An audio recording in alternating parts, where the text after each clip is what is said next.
APBN 2025 disusun dalam suasana geopolitik dan geoekonomi yang mengalami perubahan dan dinamika yang sangat tinggi.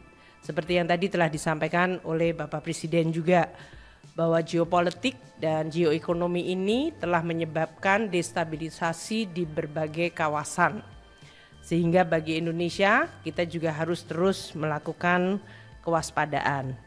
Meskipun kondisi Indonesia relatif dalam situasi yang baik, pertumbuhan ekonomi adalah sekitar 5% semenjak tahun 2022 hingga 2024. Dan kita juga melihat laju inflasi yang terakhir angka 1,55 juga merupakan laju inflasi yang terendah di dunia.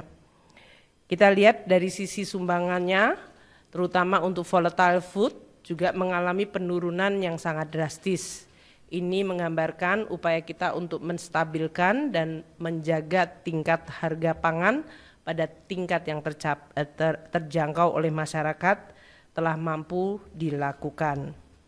Kondisi yang baik ini tentu perlu dan akan menjadi salah satu landasan bagi pemerintah di bawah pimpinan Presiden Prabowo dan Wakil Presiden Gibran Rakabuming untuk terus meningkatkan dan mengakselerasi pembangunan. Neraca perdagangan kita juga dalam posisi positif 54 bulan terakhir mengalami surplus perdagangan, di mana nilai ekspor kita sampai dengan Oktober 2024 mencapai 24,4 miliar US dollar. Ini tumbuh 10,2% di tengah perlemahan perekonomian global. Hal ini menggambarkan bahwa potensi ekspor kita yang didukung oleh baik sektor manufaktur maupun sektor-sektor yang mengalami hilirisasi menjadi sangat besar.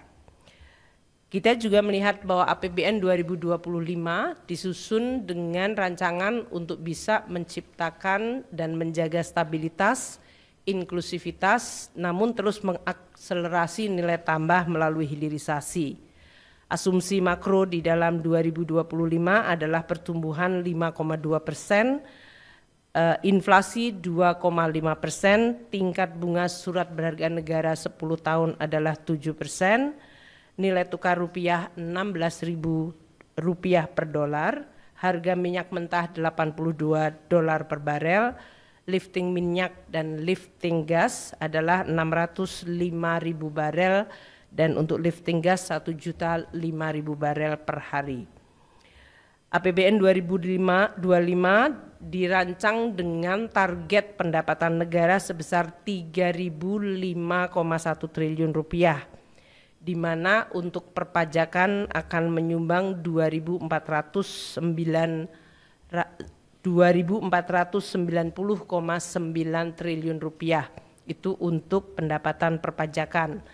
Pendapatan negara bukan pajak akan mencapai Rp513,6 triliun dan hibah Rp0,6 triliun. Dari sisi belanja negara, belanja pemerintah pusat akan mencapai 2.000, total belanja negara adalah Rp3.621,3 triliun, di mana belanja pemerintah pusat mencapai Rp2.701,4 triliun, dan transfer ke daerah Rp919,9 triliun. Defisit APBN 2025 dirancang pada tingkat Rp616,2 triliun atau 2,53% dari GDP. Belanja pemerintah pusat akan mendukung prioritas pembangunan seperti yang disampaikan oleh Presiden, yaitu melakukan swasembada pangan, swasembada energi, pelaksanaan program makan siang gratis, pendidikan dan kesehatan, serta pelaksanaan perlindungan sosial yang makin tepat sasaran. Untuk itu, dengan belanja Rp2.701,4 triliun, belanja pendidikan mencapai Rp724,3 triliun. Ini adalah belanja tertinggi fungsi pendidikan di APBN kita. Untuk kesehatan Rp218,5 triliun, perlindungan sosial mencapai 503,2 triliun rupiah, dan untuk ketahanan pangan mencapai 144,6 triliun rupiah.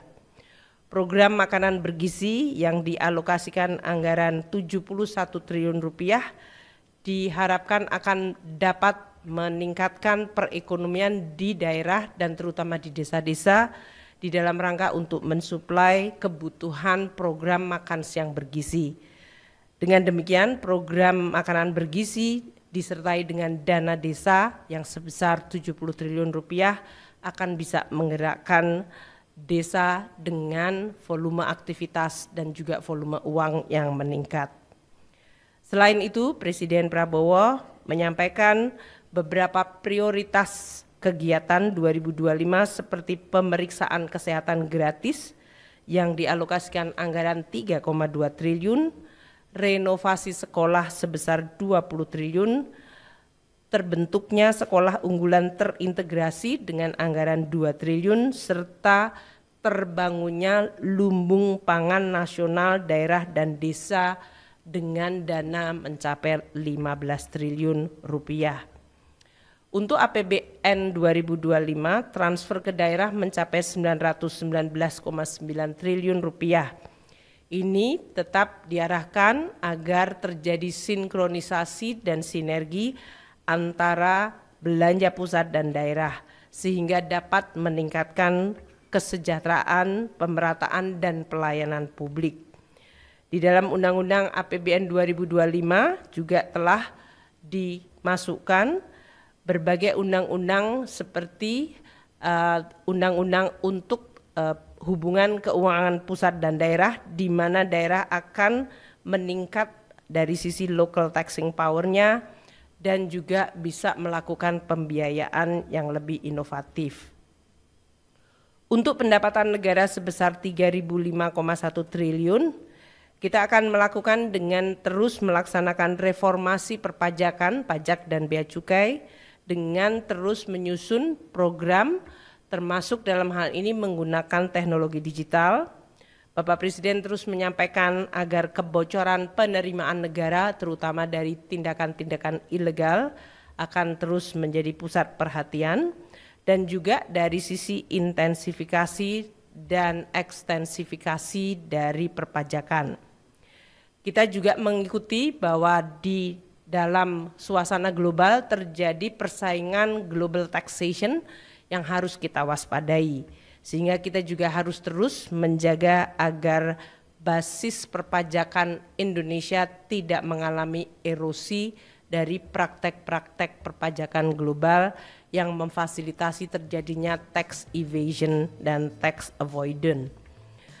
Untuk program Cortex dengan pemanfaatan teknologi digital dan juga program CEISA di Bea Cukai akan terus disempurnakan. Juga akan dilakukan joint program serta penegakan hukum seperti yang tadi telah disampaikan oleh Bapak Presiden. APBN 2025 dirancang dengan defisit 616,2 triliun rupiah atau 2,53% dari PDB. Dalam kondisi global yang terus dinamis, pembiayaan defisit akan dilakukan secara hati-hati dengan terus meningkatkan kredibilitas, sustainabilitas, dan kesehatan APBN sehingga biaya dari defisit dapat terus ditekan.